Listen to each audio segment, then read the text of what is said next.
Well, hey, everybody, good afternoon. And boy, it's a beautiful day today. Look at this, little puffy clouds. We're in the middle of June, around June 15th here. And you know what? It's time for garden tour. We have a lot going on. A lot has been accomplished. So we're just going to run through some of these beds here and give you an idea of where we're at with things that simply garden at home.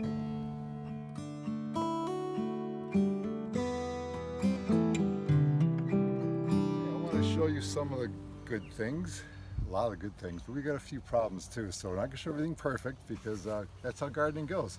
We'll start down with here. These are potatoes. They are looking really, really good this year. I'm very, very happy with the results, how those came out. These are Cantaloupe. Over this side here are red northern. I'll use my little hole to point there, red northern. Between here are supposed to be leeks. Now, I've literally had to replant these things 2 times to get them to germinate. So they're finally coming through.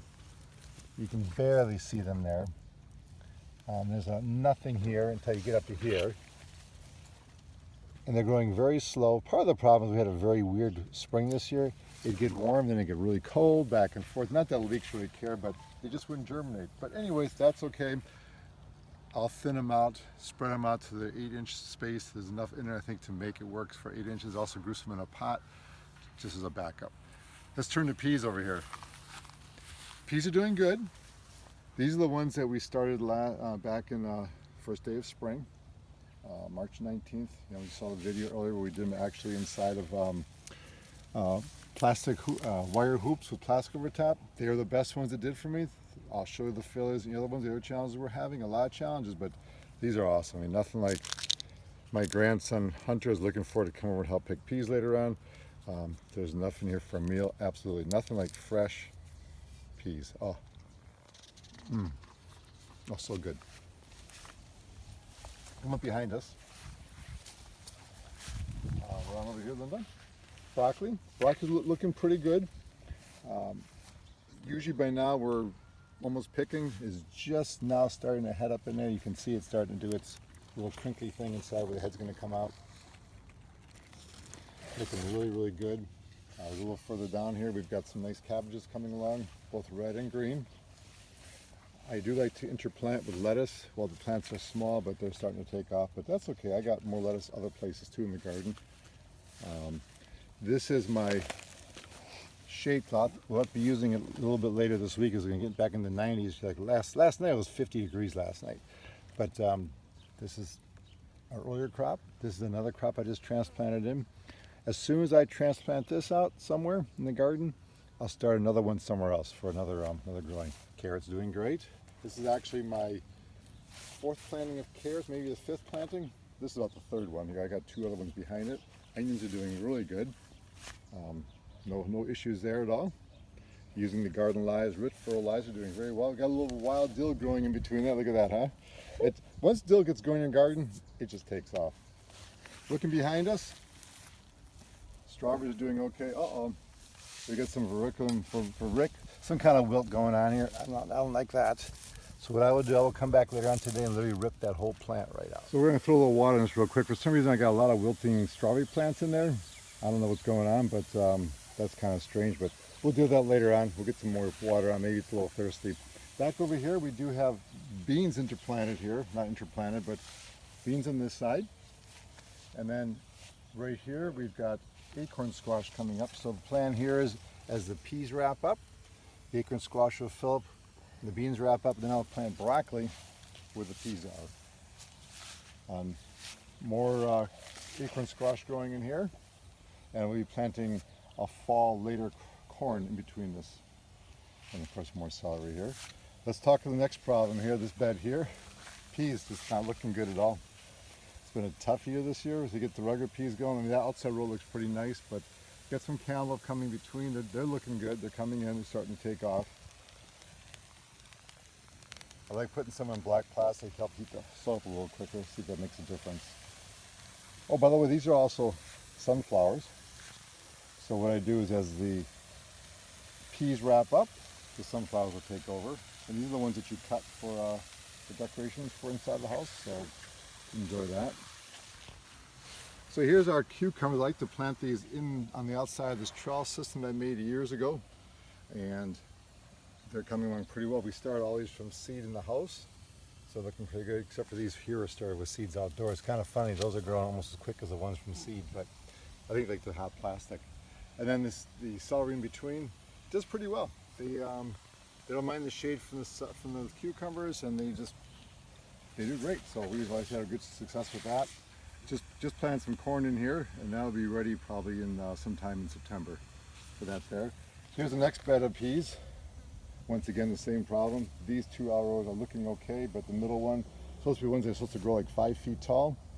They just would germinate. But we do have acorn squash coming in nicely. Actually, it's butternut squash.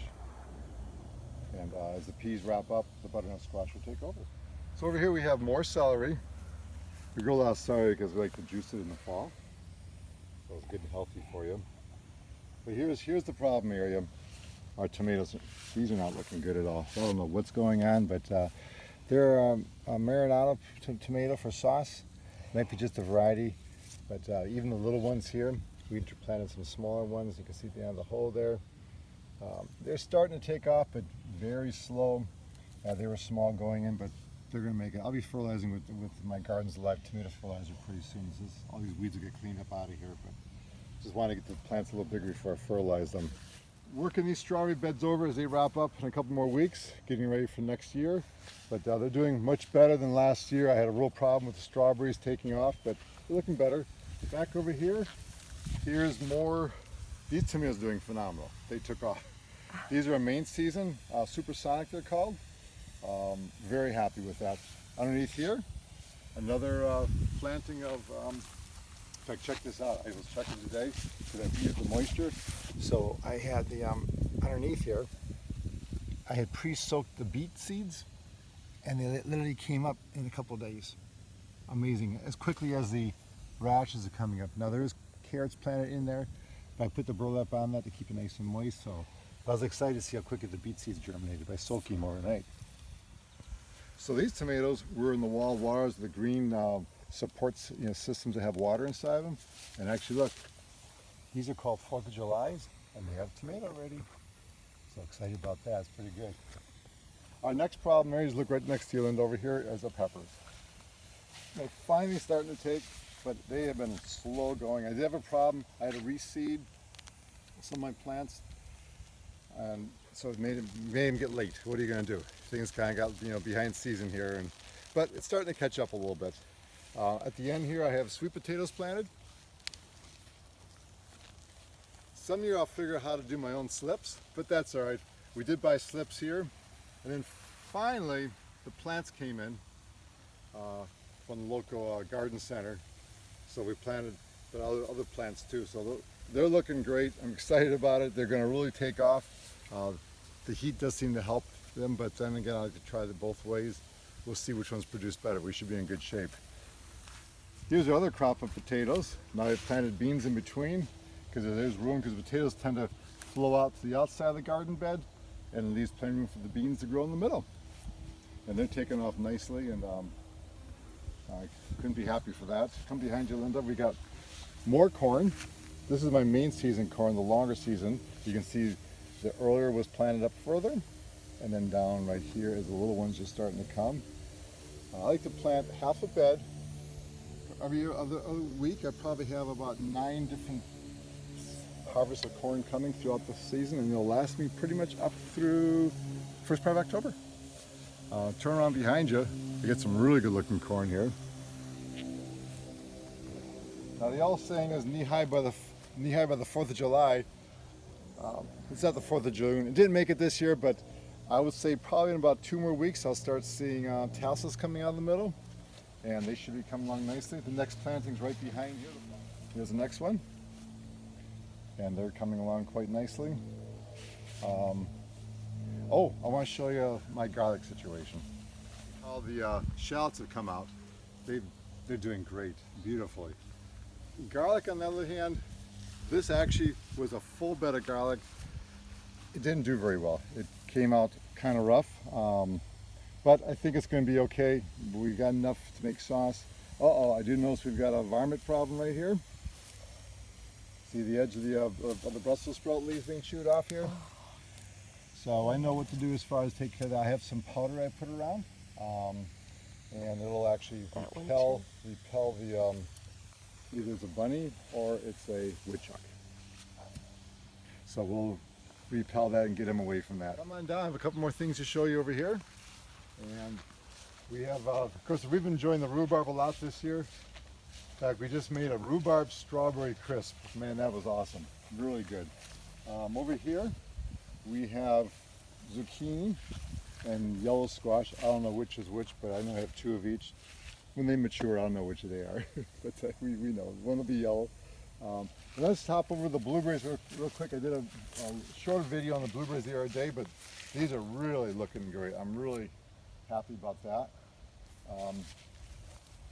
Hoping about, people ask how many pints you think, probably about 30 pints I'm hoping, at least 20. So here we have our asparagus bed. So I'm not sure if it's worth keeping it here much longer because I found a little research. I've been replanting asparagus continually. Here's some new ones coming up here. I didn't pick any this year or last year, so I'm wondering if it's called verticillum wilt. It's not verticillum wilt, it's one that deals with the roots. It basically, it's a fungus that gets in the ground and wipes out the root system of the asparagus crowns, and the plants never really take off. So I'm doing more nutrients to try to improve upon them. We'll see what happens, but it's been a challenge. On the good note over here, we have black raspberries looking really, really good. Hope I got a super tall stuff here, I see. But we'll just slide behind there. Anyway, I'll take care of that for now. But the raspberries looking good, black raspberries. I'll put some nets out here pretty soon to get them protected from our little varmints like the kind. Most of the birds, they tend to steal that. But really, really happy. You're gonna have a lot of black raspberries, black raspberry jam. I don't know what else you use raspberries for. Smoothies, very good, awesome. So it's just a quick tour. Didn't show you everything. We have the fruit trees. We'll do that on another date. But the garden's looking good. Finally, it's coming along. It's been a slow season, but get to 90s later this week. That'll make the corn grow quick. But hey, appreciate it. Any questions, comments? I appreciate that. Appreciate you subscribing to Simply Garden and Home, and looking forward to sharing more with you in the future. And have a great day. Enjoy it, and make it a good one. Bye now.